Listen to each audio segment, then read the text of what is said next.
அடக்கம். அதுவே ஆனைமுகமெனும் ஓங்கார விளக்கம். சுழலும் கோள்கள் அவன் சொல் கேட்கும். அவனை தொழுதால் போதும் நல்லதே நடக்கும்.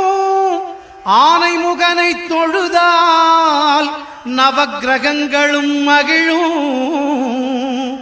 நல்லதே நடக்கும், நல்லதே நடக்கும்.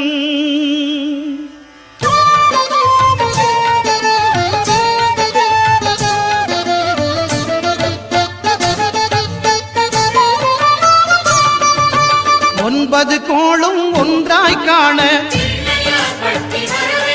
அங்கு கற்பகம் என்னும் கடவுளின் மெய்யில். ஒன்பது கோளும் ஒன்றாய் காண அங்கு